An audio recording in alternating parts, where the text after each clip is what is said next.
Galera, tudo bem com vocês? Vamos falar hoje sobre o artigo 342 do nosso Código Penal. Por favor, abra aí. Hoje vamos falar sobre o crime de falso testemunho ou falsa perícia.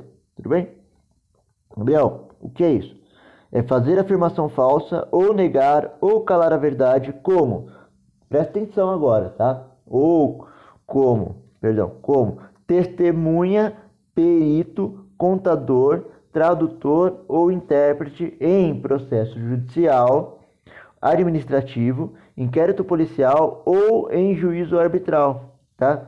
Esse é um crime que tem como pena reclusão de 2 a 4 anos e multa. E já que a gente vai falar a respeito dos aumentativos de pena, tá? Mas vamos lá.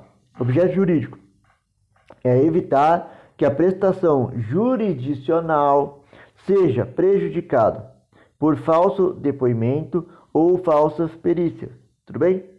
A gente tem aí como objeto material o depoimento prestado, certo? O depoimento prestado. Sujeito ativo se trata de um crime próprio. Lembra que eu falei para vocês prestarem muito bem atenção? Por quê? Porque ali está sendo identificado as pessoas que poderão vir a cometer esse crime. Tudo bem? Então, quem que pode vir a cometer esse crime? É a testemunha, o perito, o contador, o tradutor ou o intérprete. Tá? E em que momento? Num processo judicial ou administrativo, inquérito policial ou em juízo arbitral. Tudo bem? Já que a gente está falando do depoimento, a gente vai falar qual é o momento em que há a consumação desse crime. Qual é esse momento, Gabriel? É quando o depoimento ele é encerrado. E aí já vamos falar a respeito da tentativa, saindo um pouquinho das ordens. Por quê? Porque é admitida a tentativa, mas é muito difícil de acontecer. Então por isso que acaba nem sendo colocado como uma ideia de tentativa. Por quê? A gente não consegue pensar num exemplo plausível de acontecer uma tentativa. Mas vamos lá. Vou tentar colocar um aqui para vocês, que é o que eu aprendi, né? Imagina que está sendo prestado depoimento pela testemunha, tá? Essa testemunha, ela está acusando o pai da vítima de ter relações com o crime cometido. E sabe-se que aquele pai é inocente. Ele não tinha nada a ver com isso, né? Vai ser comprovado mais para frente. Mas já tinha noção ali de que a testemunha já tinha noção de que ele não tinha nada a ver com isso. E ela faz a afirmação e afirma que o pai tinha sim a ver com o crime contra a própria filha, né? Essa testemunha está dando um falso depoimento, está sendo toda ali palavras bonitas colocadas para atacar o pai da vítima. E depois, no meio do depoimento, antes dele encerrar, presta atenção, antes dele encerrar, acaba a força, acaba a energia do fórum. Acaba a energia da cidade ali e, consequentemente, do fórum. E essa testemunha não consegue terminar o depoimento dela. Pode acontecer, então, que essa possibilidade seja uma tentativa. Perfeito? Pode ser que se enquadre como uma tentativa. Mas é muito difícil acontecer isso. É muito difícil caracterizar tentativa no crime de falso testemunho ou falsa perícia. Tudo bem? Ela é possível, mas muito difícil. Susto. Bom, galera, vamos lá. Sujeito passivo é o Estado e a vítima dessa mentira, desse falso testemunho, dessa falsa perícia. Perfeito? Os verbos, vamos falar dos verbos. Fazer afirmação falsa. O que significa isso? Fazer afirmação falsa é você afirmar uma inverdade. É afirmar algo que não é real, não é verdadeiro, tá? Significa o que isso daqui? É uma falsidade positiva, tudo bem? Se trata de uma conduta comissiva, beleza? Negar a verdade é o nosso segundo verbo aqui desse crime do artigo 342.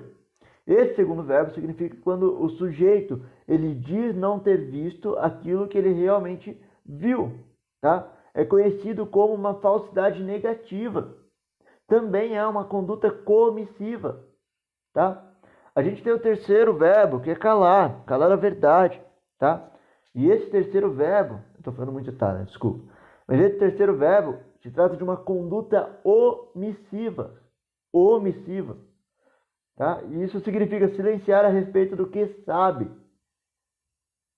Esta figura é chamada de falsidade omissiva ou reticência. Tudo bem? Então é o seguinte, no primeiro caso, né, ele afirma uma inverdade.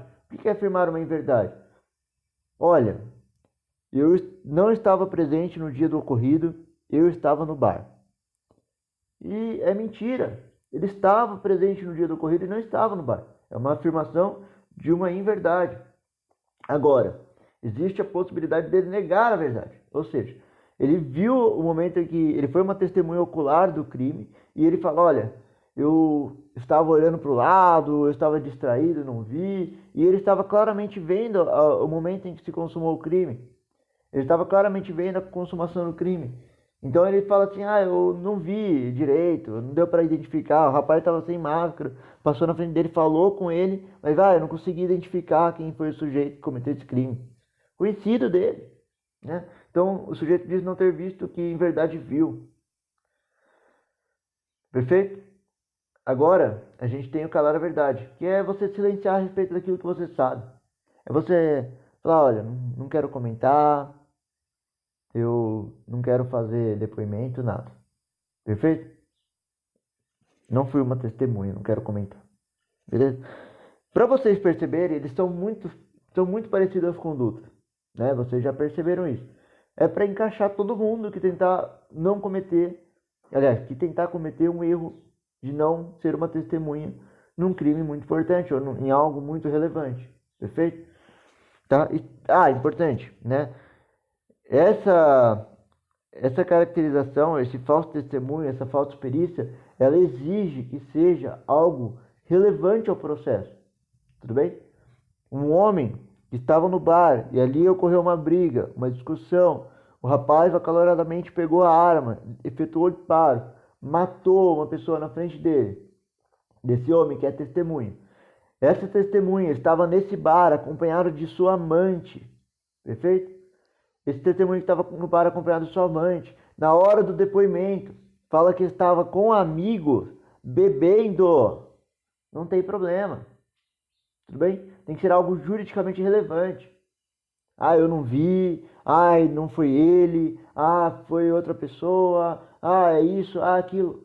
Mas se você falar assim, olha, eu estava no bar acompanhado de alguns amigos bebendo, e você estava, na verdade, com uma amante, né? Então, não caracteriza o crime para você. Com relação a isso. Especificamente isso. Tudo bem? Se você mentir no fato, se você negar a verdade, se você calar a verdade, se você fazer uma afirmação falsa, você vai responder. Mas com relação a fatos que não são relevantes ao processo, não é juridicamente relevante, tanto faz. Pode falar. Você estava com a amante, pode falar que estava no bar com os amigos. Você estava, sei lá, no carnaval, pode falar que você estava só passando de carro perto do pessoal.